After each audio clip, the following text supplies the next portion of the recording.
Hello বন্ধুরা, শিক্ষায়ন টিউটোরিয়ালের পক্ষ থেকে তোমাদের সবাইকে স্বাগত। আজকে আমি আলোচনা করব উচ্চ মাধ্যমিক 2022-23 শিক্ষাবর্ষে wbta টেস্ট পেপারের রাষ্ট্রবিজ্ঞান অর্থাৎ পলিটিক্যাল সায়েন্সের প্রশ্ন উত্তর নিয়ে। আজকে যে পেজটি আলোচনা করব পেজ নাম্বার A36 এবং সেট নাম্বার 3। এই পৃষ্ঠার মধ্যে যে সমস্ত MCQ এবং ACQগুলো দেওয়া রয়েছে তার সমস্ত প্রশ্নগুলোর উত্তর আমি এখানে করে দেওয়ার চেষ্টা করেছি। প্রশ্ন উত্তর আলোচনা করার আগে অনুরোধ করব, যারা ভিডিওটি দেখছো, যদি ভিডিওটি ভালো লাগে তাহলে অবশ্যই বন্ধুদের মধ্যে শেয়ার করতে থাকো। আর যদি আমাদের চ্যানেলটি এখনও সাবস্ক্রাইব না করে থাকো, পরবর্তী ভিডিওগুলো আগে পাওয়ার জন্য অবশ্যই চ্যানেলটি সাবস্ক্রাইব করে আমাদের সাথে যুক্ত থেকো। সাথে বলে রাখি, যারা ভিডিওটি দেখছো, বিভিন্ন বিষয় নিয়ে তোমরা কমেন্ট করেছো ভিডিও দেওয়ার জন্য, আমি অনেক সাবজেক্টে ভিডিও দিয়ে রেখেছি। তোমরা চাইলে প্লেলিস্ট চেক করে সেখান থেকে সাবজেক্টগুলো দেখে নিজেদের পছন্দের সাবজেক্টগুলো ভিডিও দেখতে পারো। চলো একের দাগের MCQ প্রশ্ন উত্তরগুলো আগে শেষ করে নিই। একের দাগের 1, পটসডাম সম্মেলন অনুষ্ঠিত হয়, উত্তর হবে 1945 খ্রিস্টাব্দে। পরের প্রশ্ন, ন্যাটো গঠিত হয় কার উদ্যোগে, উত্তর হবে মার্কিন যুক্তরাষ্ট্র। পরের প্রশ্ন, স্নায়ুযুদ্ধ কথাটি ব্যবহার করেন, উত্তর হবে বার্নার্ড বারুচ। পরের প্রশ্ন, সার্কের সদস্য রাষ্ট্রগুলির মধ্যে সর্ববৃহৎ রাষ্ট্র হলো, উত্তর হচ্ছে ভারত। পরের প্রশ্ন, জাতীয় স্বার্থ হলো বিদেশ নীতির মূল ধারণা, কে বলেন, উত্তর হবে ফ্র্যাঙ্কেল। পরের প্রশ্ন, কত খ্রিস্টাব্দে সিটিবিটি চুক্তি স্বাক্ষরিত হয়, 1996 খ্রিস্টাব্দে। ভারতে বিদেশ নীতি নির্ধারণে কে গুরুত্বপূর্ণ ভূমিকা নেন, উত্তর হবে প্রধানমন্ত্রী। পরের প্রশ্ন, জাতিপুঞ্জের কার্যনির্বাহক সংস্থা হলো, উত্তর হবে নিরাপত্তা পরিষদ। পরের প্রশ্ন, প্রতি 3 বছর অন্তর আন্তর্জাতিক বিচারালয়ের কতজন বিচারপতি অবসর গ্রহণ করেন, উত্তর হবে 1/3। পরের প্রশ্ন, ইউএনও এর প্রথম মহাসচিব ছিলেন, উত্তর হবে ট্রিগভিলি। পরের প্রশ্ন, এক কক্ষ বিশিষ্ট আইনসভার সমর্থক হলেন, উত্তর হবে আভেসিয়ে। পরের প্রশ্ন, ব্রিটিশ পার্লামেন্টের উচ্চকক্ষের নাম, উত্তর হবে লর্ড সভা। পরের প্রশ্ন, ভারতের নাম সর্বস্ব শাসক কে, উত্তর হবে রাষ্ট্রপতি। পরের প্রশ্ন, পৃথিবীর সর্বাপেক্ষা শক্তিশালী দ্বিতীয় কক্ষ, উত্তর হবে মার্কিন সিনেট। পরের প্রশ্ন, স্পিরিট অব দ্য লস গ্রন্থটির রচয়িতা কে, উত্তর হবে মন্টেস্কু। পরের প্রশ্ন, ব্যক্তি স্বাধীনতা ও মৌলিক অধিকারের রক্ষাকর্তা কে, উত্তর হবে বিচার বিভাগ। পরের প্রশ্ন, ভারতের অ্যাটর্নি জেনারেলকে নিযুক্ত করেন কে, উত্তর হবে রাষ্ট্রপতি। পরের প্রশ্ন, সংবিধানের কত নম্বর ধারা অনুসারে জাতীয় জরুরি অবস্থার কথা ঘোষণা করা হয়, উত্তর হবে 352। পরের প্রশ্ন, রাজ্যসভা অর্থ বিলকে সর্বাধিক কতদিন আটকে রাখতে পারে, উত্তর হবে 14 দিন। পরের প্রশ্ন, দ্বিকক্ষ বিশিষ্ট আইনসভা আছে এমন একটি রাজ্য হলো, উত্তর হবে কর্ণাটক। পরের প্রশ্ন, পশ্চিমবঙ্গে গ্রাম পঞ্চায়েতের মোট আসনে কত শতাংশ মহিলাদের জন্য সংরক্ষিত, উত্তর হবে 1/3 অর্থাৎ 33 ভাগ। পরের প্রশ্ন, কলকাতা পৌর নিগম আইনটি প্রণীত হয়, উত্তর হবে 1980 সালে। পরের প্রশ্ন, 73তম ও 74তম সংবিধান সংশোধনী আইন দুটি প্রণীত হয়, উত্তর হবে 1992 সালে। পরের প্রশ্ন, জেলা প্রশাসনের দায়িত্বে থাকেন, উত্তর হবে জেলা শাসক। এসিকিউ প্রশ্ন উত্তরগুলো শুরু করবো। এসিকিউ প্রশ্ন উত্তরগুলো শুরু করার আগে অনুরোধ করবো, ভিডিওটি যারা দেখছো, ভিডিওটি ভালো লাগলে অবশ্যই বন্ধুদের মধ্যে প্রচুর পরিমাণে শেয়ার করো। কারণ তোমরা যদি ভিডিওটি শেয়ার না করো বা চ্যানেলটি সাবস্ক্রাইব না হয়, তাহলে কিন্তু আমার পরের যে সাবজেক্টগুলো বা পরের সেটগুলো আছে সেগুলো করতে আর ইচ্ছে হবে না। কারণ ভিউ না হলে আমার খাটনি করতে আর ইচ্ছে হবে না। তো দেখো, আমরা এসিকিউ উত্তরগুলো শুরু করবো। এসিকিউ 2-এর দাগে যে প্রশ্নগুলো আছে, 2-এর দাগের 1 প্রশ্ন আছে, কোন সম্মেলনকে ঠান্ডা যুদ্ধের সূত্রপাত হিসেবে চিহ্নিত করা হয়, উত্তর হবে পটসডাম। পরের প্রশ্ন, দুটি সামরিক জোটের নাম লেখো, উত্তর হবে ন্যাটো ও ওয়ার্স। পরের প্রশ্ন, এনপিটি এর পুরো কথাটি কি, নিউক্লিয়ার নন প্রলিফারেশন ট্রিটি। পরের প্রশ্ন, বর্তমানে জোট নিরপেক্ষ আন্দোলনে একটি প্রাসঙ্গিকতা উল্লেখ করো, উত্তর হবে ঠান্ডা লড়াই মুক্ত।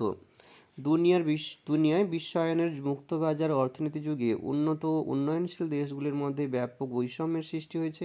সেক্ষেত্রে জোট নিরপেক্ষ আন্দোলনের উন্নত ও উন্নয়নশীল দেশের মধ্যে অর্থনৈতিক বৈষম্য দূর করতে শক্তিশালী মঞ্চ হয়ে উঠতে পারে।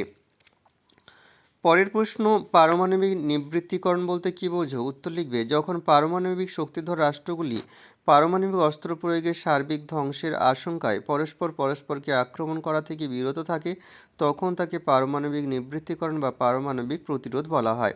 পরের প্রশ্ন, সার্কের একটি সীমাবদ্ধতা উল্লেখ করো, লিখবে, সার্কের একটি সীমাবদ্ধতা হলো দক্ষিণ এশিয়ার সন্ত্রাসবাদ মোকাবিলায় সদস্য রাষ্ট্রগুলির সম্মিলিত প্রয়াস গ্রহণের অভাব। পরের প্রশ্ন, পূবে তাকাও নীতির রূপকারকে, লিখবে, লুক ইস্ট পলিসি বা পূবে তাকাও নীতির রূপকার প্রাক্তন প্রধানমন্ত্রী মনমোহন সিংহের নেতৃত্বাধীন ইউপিএ সরকার। পরের প্রশ্ন, BRICS কি বা ব্রিক্স কি যাকে বলা হয়, ব্রিক্স হলো 5টি গুরুত্বপূর্ণ রাষ্ট্রের ব্রাজিল, রাশিয়া, ভারত, চীন ও দক্ষিণ আফ্রিকা দেশগুলির আদ্যক্ষরের সমন্বয়ে নামকরণকৃত উদীয়মান জাতীয় অর্থনীতির একটি সংঘ। পরের প্রশ্ন, দক্ষিণ সহযোগিতা বলতে কি বোঝো? উত্তর লিখবে দক্ষিণ সহযোগিতা বলতে মূলত তৃতীয় বিশ্বের উন্নয়নশীল দেশগুলির মধ্যে পারস্পরিক সহযোগিতাকে বোঝায়। পরের প্রশ্ন, আফগানিস্তান কবে সার্কের সদস্যপদ লাভ করে? উত্তর হবে 2007 সালে এপ্রিল মাসে। পরের প্রশ্ন, মস্কো ঘোষণা কি? 1943 খ্রিস্টাব্দে 30শে অক্টোবর মার্কিন যুক্তরাষ্ট্র, ব্রিটেন, পূর্বতন সোভিয়েত ইউনিয়ন ও ফরমোজা চীনের পররাষ্ট্রমন্ত্রীরা মস্কোতে মিলিত হয়ে যে ঘোষণার দ্বারা জাতিপুঞ্জ প্রতিষ্ঠার জন্য একটি যুগ্ম ইশতেহার প্রকাশ করেন তাকে মস্কো ঘোষণা বলা হয়। পরের প্রশ্ন, সম্মিলিত জাতিপুঞ্জের স্থায়ী সচিবালয় কোথায় অবস্থিত? উত্তর হবে নিউ ইয়র্ক, মার্কিন যুক্তরাষ্ট্রে অবস্থিত। পরের প্রশ্ন, ইউনিসেফ এর উদ্দেশ্য কী?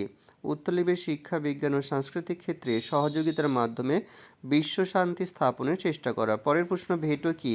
উত্তর লিখবে নিরাপত্তা পরিষদের স্থায়ী সদস্যদের নিরাপত্তা পরিষদের কোনো প্রভাবে অসম্মতি জ্ঞাপন করাই হলো ভিটো। পরের প্রশ্ন, অর্থনৈতিক ও সামাজিক পরিষদের দুটি বিশেষজ্ঞ সংস্থার নাম। উত্তর লিখবে অর্থনৈতিক ও সামাজিক পরিষদের অধীন একটি সংস্থার নাম হলো, উত্তর হচ্ছে আন্তর্জাতিক শ্রম সংস্থা। পরের প্রশ্ন, নিরাপত্তা পরিষদের দুটি কাজ লেখো। পৃথিবীতে স্থায়ী শান্তি স্থাপনের উদ্দেশ্যে নিরাপত্তা পরিষদ যে কোনো বিষয়ে তদন্ত, সালিশি বিচার ও শাস্তিদান করতে পারে। পরের দাগ লিখবে শাস্তি হিসেবে অভিযুক্ত রাষ্ট্রের বিরুদ্ধে অর্থনৈতিক বয়কটের সিদ্ধান্ত নিতে পারে। পরের প্রশ্ন, নাম সর্বস্ব শাসক বলতে কি বোঝো? উত্তর হবে নাম সর্বস্ব শাসক বলতে বোঝায় যার নাম তত্ত্বগতভাবে দেশের শাসন কার্যে পরিচালিত হয় কিন্তু বাস্তবে তিনি ক্ষমতা ভোগ করে না। দৃষ্টান্তস্বরূপ বলা যায় ইংল্যান্ডের রাজা রানী এবং ভারতের রাষ্ট্রপতি। পরের প্রশ্ন, শাসন বিভাগের রাজনৈতিক অংশ বলতে কি বোঝো? উত্তর লিখবে শাসন বিভাগের রাজনৈতিক অংশটি নির্দিষ্ট সময়ের জন্য নির্বাচিত হয় এবং সম্পাদিত কার্যাবলীর জন্য জনগণের নিকট প্রত্যক্ষভাবে অথবা পরোক্ষভাবে দায়িত্বশীল থাকে। পরের প্রশ্ন, রাষ্ট্রপতিকে শপথ বাক্য পাঠ করান কে? উত্তর লিখবে সুপ্রিম কোর্টের প্রধান বিচারপতি। পরের প্রশ্ন, রাষ্ট্রপতি অপসারণ পদ্ধতিকে কি বলা হয়? ইমপিচমেন্ট। পরের প্রশ্ন, মন্ত্রিসভার যৌথ দায়িত্বশীলতা বলতে কি বোঝো? উত্তর লিখবে সংসদীয় ব্যবস্থায় মন্ত্রিসভাকে আইনসভার নিম্নকক্ষের কাছে দায়বদ্ধ থাকতে হয়। কোনো বিশেষ দপ্তরের মন্ত্রীর বিরুদ্ধে আইনসভার নিম্নকক্ষের সংখ্যাগরিষ্ঠ সদস্যরা অনাস্থা প্রস্তাব পাশ করলে সংশ্লিষ্ট মন্ত্রিসভাকে পদচ্যুতি ঘটে। একে মন্ত্রিসভার যৌথ দায়িত্ব বলা হয়। পরের প্রশ্ন, গ্রাম সংসদের সদস্য কারা? গ্রাম পঞ্চায়েত প্রতিটি নির্বাচনী এলাকার সমস্ত ভোটদাতাদের নিয়ে গ্রাম সংসদ গঠিত হয়। পরের প্রশ্ন, স্বপরিষদ মেয়র কাদের নিয়ে গঠিত হয়? উত্তর লিখবে স্বপরিষদ মেয়র, ডেপুটি মেয়র ও অনধিক 10 জন সদস্য নিয়ে গঠিত হয়। এখানে ভিডিওটি শেষ করছি। ভিডিওটি ভালো লাগলে অবশ্যই বন্ধুদের মধ্যে শেয়ার করতে থাকো। তোমাদের সাথে পরের ভিডিওতে দেখা হবে। সবাই ভালো থেকো। পরীক্ষার আগাম শুভেচ্ছা রইল।